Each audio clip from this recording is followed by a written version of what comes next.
하나님 말씀 보겠습니다. 신약성경 요한계시록 6장입니다. 요한계시록 6장 15절에서 17절 보겠습니다. 요한계시록 6장 15절에서 17절 함께 읽습니다.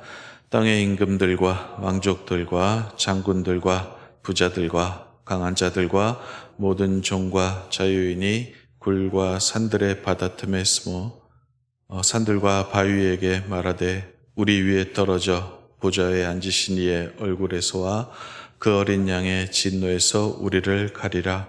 그들의 진노에 큰 날이 이르렀으니 누가 능히 서리요 하더라. 아멘. 원래 6장 1절부터 17절까지 다 읽어야 되는데 다 읽다가는 시간이 없고, 그리고 또 이제 설교 중간에 함께 읽을 것이니까 뒷부분만 함께 읽었습니다. 지난주부터 요한계시록 함께 읽어 나가고 있습니다. 여러분들이 계시록을 읽어 보셔서 아실 테지만 계시록의 특징 중에 하나가 많은 비유와 상징과 특이한 표현들, 기괴하다기보다는 기이한 표현들로 가득 차 있습니다. 문제는 이 상징들을 잘 해석을 해야 합니다. 그렇지 않으면은 잘못 해석하면은 엉뚱한 데로 이제 가게 되죠. 기독교 이단이 가장 많이 나온 책들 중에 하나가 바로 계시록입니다. 그래서 잘 분별을 해서 해석을 해야 됩니다. 해석에 몇 가지 중요한 원칙이 있습니다. 첫 번째가 뭐냐면은 이미 아는 것, 확실한 것, 분명한 것에서부터 시작을 해서 모르는 것, 애매한 것, 불확실한 것으로 이렇게 옮겨가야지, 이 순서를 거꾸로 하면은 이제 큰일 나게 됩니다. 우리 시험 볼 때도 그렇잖아요. 시험 볼 때도 뭐부터 풀죠? 아는 문제부터 풀잖아요. 아는 문제 먼저 풀고 그 다음에 모르는 문제는 맨 나중에 풀어야지 이제 제대로 된 시험을 치를 수 있지. 만약에 거꾸로 모르는 것부터 잡고 있으면 어떻게 되죠? 그 시험 망치는 거죠. 계시록도 마찬가지고 다른 성경도 마찬가지입니다. 확실하고 분명하고 아는 것부터 시작을 해야 됩니다. 그게 뭐냐면은 교리지요. 봉인된 교리부터 시작을 해야 됩니다. 그래서 이 교리적인 토대 위에서 해석을 해 나가야 됩니다. 기존 교리와 어떤 충돌하거나 상충되는 것이 있으면은 이거는 뭔가 이제 잘못된 길로 가기 시작을 하는 겁니다. 그래서 교리적인 토대 위에 계시록도 해석을 해야 됩니다. 이게 첫 번째 해석 원칙이고요. 두 번째 큰 원칙이 뭐냐면은 어떤 큰 틀을 봐야 돼요. 우리가 책을 읽을 때도 그렇잖아요. 먼저 큰 틀, 윤곽부터 이제 확인을 하지 않습니까? 어떤 큰 방향이 있어요. 그 책을 쓴 저자의 큰 틀, 윤곽, 방향이 있는데 그것을 중시를 해야 됩니다. 너무 세부적이거나 아니면 사소한 것부터 이렇게 막 그거 붙잡고 끙끙 매면은 이제 그거는 이제 실패한 겁니다. 거기에 집착하지 말고 큰 윤곽, 틀이 있어요. 그걸 먼저 보셔야 됩니다. 우리 이런 말 많이 듣잖아요. 숲을 먼저 보라. 그리고 나무를 보다가는 어떻게 되죠? 나무 보다가는 이제 길을 잃어버리죠. 마찬가지로 큰 숲을 봐야 되는데 계시록에 큰 숲을 봐야 됩니다. 그게 뭐냐면은 계시록의 이제 처음부터 끝까지 전반적인 큰 틀, 윤곽이 뭐냐면은 결국에는 누가 승리한다라는 거예요? 신자가 승리한다라는 거예요. 지금은 신자들이, 믿는 자들이 당하고 지고 어려움을 겪고 고난을 겪고 있지만 최후에는 누가 승리한다? 하나님께서 승리하고 결국에는 신자가, 교회가 승리한다. 이거를 말을 하려는 거예요. 계시록에. 이게 계시록의 기록 목적이죠. 최후의 승리는 바로 우리의 것이다. 그러니 낙심하지 말고 다시 한번 힘을 내라 라는 것이 계시록의 기록 목적입니다. 이 말을 하기 위해서 마치 마블 영화 보는 것처럼 아주 실감나고 생생한 비유로 이렇게 계시록을 써 내려가고 있는 것입니다. 두 번째 큰 방향, 큰 틀이 뭐냐 하면은 중요한 것은 앞날, 미래의 어떤 사건들이 중요한 것이 아니라 그 미래가 누구 손에 달렸나는 거예요. 하나님 손에 달렸다라는 거죠. 미래를 움직이는 분이 바로 하나님이시다. 세상에서 무시무시한 일이 벌어진다 할지라도, 그 어떤 일이 세상에서 벌어진다 할지라도 하나님께서 주장하신다. 너희들이 믿고 있는 하나님께서 주장하신다. 라는 것이 큰 틀입니다. 그리고 세 번째로는 요한계시록의 주제 잊지 마셔야 됩니다. 주제를 어떤 책을 읽든지 마찬가지죠. 주제에 대한 인식을 분명하게 잡고 있어야지만 딴 길로 곁길로 가지 않지, 주제 잊어버리고 딴 부분 해석하면 이제 곤란하죠. 요한계시록에 주제가 있습니다.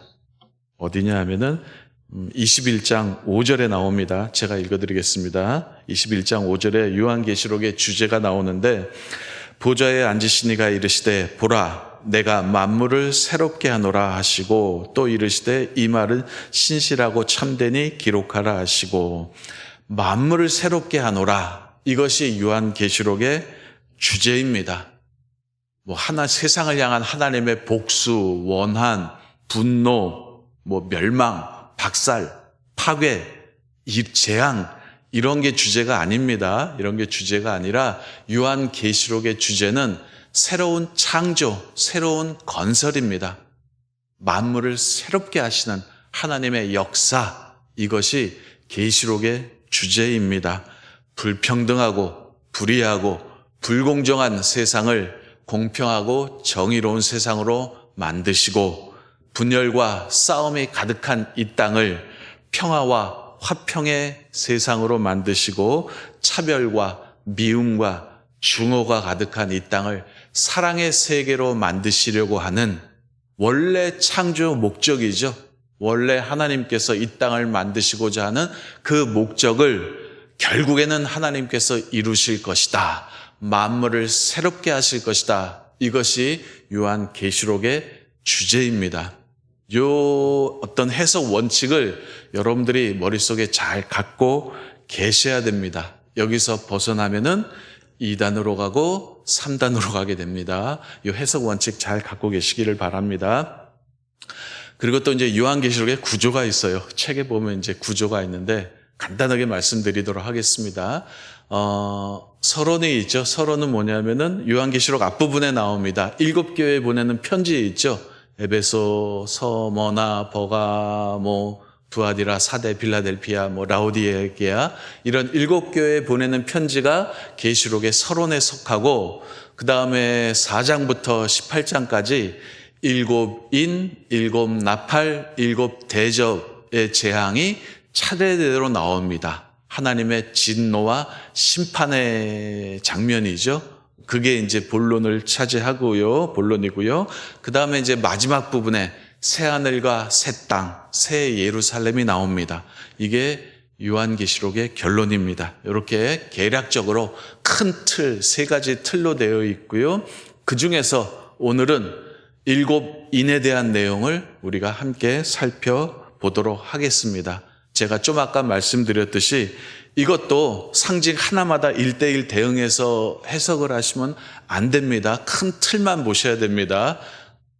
안 그러면은 이게 바람직하지 않아요. 이게 뭐고 이게 뭐고 하면 이거는 바람직하지 않고, 그리고 저도 모릅니다. 저도 모르기 때문에 어떤 큰 틀, 윤곽, 그거를 여러분들이 먼저 잡아주시면 좋을 것 같습니다. 1절, 2절 함께 읽어볼까요? 읽습니다. 내가 보매 어린 양이 7인 중에 하나를 떼시는데, 그때 내가 들으니 내 생물 중에 하나가 우레소리같이 말하되 오라 하기로, 이에 내가 보니 흰 말이 있는데 그 탄 자가 활을 가졌고 면류관을 받고 나아가서 이기고 또 이기려 하더라. 이게 첫째 인이죠. 1절에 보시면은 어린 양이 7인 중에 하나를 떼시는데 라는 표현이 나옵니다. 이 역사의 봉인이죠. 역사의 봉인을 뗄 자격이 있는 자가 누구냐 하면은 어린 양이라는 것입니다. 여기서 어린 양은 누구를 의미하는지 잘 아실 겁니다. 역사를 열어가시는 분, 역사의 중심, 역사의 주체가 누구냐면은 바로 하나님이시라는 거죠. 이건 뭐 성경의 강조점이죠. 창세기부터 계시록까지 강조점입니다. 역사의 주체는 하나님이시다. 이 땅의 역사는 자기 마음대로 우연에 의해서 흐르는 것이 아니라 역사를 이끌어가는 분이 있다. 그분이 바로 하나님이시라는 건데 뭘로 대체됐어요? 어린 양으로 대체됐죠. 예수 그리스도께서 이 땅의 역사를 주관하시고 이끌어 가신다. 라는 표현입니다. 보면은 이제 흰말이 나오죠. 흰말이 나오고 그 탄자가 활을 가졌고 면류관을 받고 나가서 이기고 또 이기려 하더라. 이게 이제 앞으로 나올 비극적 사건의 이제 예고인데 보통 학자들이 이것을 어떻게 흰말을 탄자를 어떻게 해석을 하냐 하면은 이제 세계적인 전쟁을 묘사한다고 해석을 하고 있습니다. 이기고 또 이기려고 하더라 해서 어떤 세계적인 전쟁이 벌어질 거다. 그렇게 해석을 합니다. 그 다음에 이제 3절, 4절 둘째 인이 나오죠. 함께 읽어볼까요? 둘째 인을 떼실 때 내가 들으니 둘째 생물이 말하되 오라 하니 이에 다른 붉은 말이 나오더라. 그 탄자가 허락을 받아 땅에서 화평을 제하여 버리고 서로 죽이게 하고 또 큰 칼을 받았더라. 이 둘째인에 보면 이제 붉은 말을 타는 자가 나오죠. 이 상징은 보통 이제 내란, 혁명, 자기들끼리 싸우는 것, 이거를 이제 표현하는 그런 말이라고 합니다. 서로 간에 국가 사이에, 민족 사이에 서로 간에 어떤 신뢰 관계가 다 깨지고 극단적인 이기심과 경쟁으로 말미암아 서로가 서로를 밟고 올라가고 서로가 서로를 죽이는, 그래서 평화가 다 깨진 상태, 그런 식으로 역사가 진행될 거다라고 그렇게 말을 하는 대목입니다. 그 다음에 이제 셋째 인이 나오죠. 5절 6절 같이 읽습니다. 셋째 인을 떼실 때 내가 들으니 셋째 생물이 말하되 오라 하기로 내가 보니 검은 말이 나오는데 그 탄자가 손에 저울을 가졌더라. 내가 네 생물 사이로부터 나는 듯한 음성을 들으니 이르되 한 데나리온의 밀 한 대요 한 데나리온의 보리 석 대로다. 또 감람류와 포도주는 해치지 말라 하더라. 셋째 생물, 셋째 검은 말 탄자가 나오죠. 이 검은 말 탄자는 기근과 경제적인 고통을 상징을 합니다. 여기 나오는 한 데나리온이라는 표현은 하루 일당을 얘기하는 표현입니다. 데나리온이라는 게 하루 일당치 금액을 이제 데나리온, 로마 화폐 단위입니다. 하루 일당을 말을 하는데 오늘날로 계산을 해볼게요. 보통 이제 최저임금 적용해서 오늘날로 계산을 하면은 일당이 한 8만 원에서 한 10만 원 정도 되겠죠. 그 정도 되는데 뭐밖에 못 사는 거예요? 밀 한 대, 우리나라 표현으로 하면 쌀 한 대. 쌀 한 대면 요 정도 하겠죠. 한 대박이면은 10만 원 가지고 쌀 한 대 요만큼 산다 그러면 이건 엄청난 인플레이션입니다. 경제적인 고통이 심하다는 그런 뜻입니다. 기근으로 인해서, 인플레이션으로 인해서 모든 세계의 민족들이 경제적인 고통을 당한다. 그런데 그 가운데서 감람류와 포도주는 해하지 말라라는 것은 그 중에서도 버티는 사람이 있다라는 거예요. 누구라는 거예요? 부자들이라는 겁니다. 가난한 사람은 아주 가난해지고 대부분의 사람들이 가난해지고 소수의 부자들은 누릴 건 다 누린다는 그런 뜻입니다. 이게 셋째 인이고요. 넷째 인 7, 8절에 나옵니다. 함께 읽어볼까요? 넷째 인을 떼실 때 내가 넷째 생물의 음성을 들으니 말하되 오라 하기로 내가 봄에 청황색 말이 나오는데 그 탄자의 이름은 사망이니 음부가 그 뒤를 따르더라. 그들이 땅 4분의 1의 권세를 얻어 검과 흉령과 사망과 땅의 짐승들로서 죽이더라. 예, 청황색 말을 탄 자가 나오죠. 8절 하반절에 보면은 권세를 얻어서 검과 검은 전쟁이겠죠. 싸움을 의미하는 표현입니다. 그리고 흉년과 사망, 여기서 사망은 이 히라보 단어 사망에는 전염병이라는 뜻도 함께 있습니다. 그래서 여기서는 전염병으로 해석을 해주시면 좋습니다. 그리고 뒤에 짐승들은 이건 권력자, 극악무도하고 잔인한 그런 권세 잡은 자, 세상의 권력자를 의미를 합니다. 정치적인 권력이겠죠. 그죠? 그것으로서 죽이더라. 전쟁과 흉년과 전염병과 그리고 권력 잡은 자, 극악무도한 자가 권력을 잡고 그 권력으로서 사람들을 죽이는 것들, 이런 일들이 이제 벌어진다라는 거겠죠. 다섯 번째 인이 나옵니다. 9절에서 11절 읽습니다. 다섯째 인을 떼실 때 내가 보니 하나님의 말씀과 그들이 가진 증거로 말미암아 죽음을 당한 영혼들이 제단 아래에 있어 큰 소리로 불러 이르되 거룩하고 참되신 대주제여 땅에 거하는 자들을 심판하여 우리의 피를 갚아주시지 아니하시기를 어느 때까지 하시려나이까 하니 각각 그들에게 흰 두루마리를 주며 이르시되 아직 잠시 동안 쉬되 그들의 동무 종들과 형제들도 자기처럼 죽임을 당하여 그 수가 차기까지 하라 하시더라. 이건 뭐 재앙이라기보다는 먼저 죽은 순교자들이죠. 하늘에 먼저 올라간 순교자들의 호소지요. 원한을 갚아달라는 호소가 다섯째 인에 나오고요. 여섯째 인은 이제 천재지변입니다. 기상이변, 이런 것들을 통한 어떤 땅과 우주적인 격변, 이런 것들을 이제 얘기를 합니다. 12절에 보면 이렇게 나오죠. 내가 보니 여섯째 인을 떼실 때 큰 지진이 나고 해가 검은 털로 짠 상복같이 검어지고 달은 온통 피같이 되며 하늘의 별들이 이제 흔들린다라는 이제 표현들이 이제 나오죠.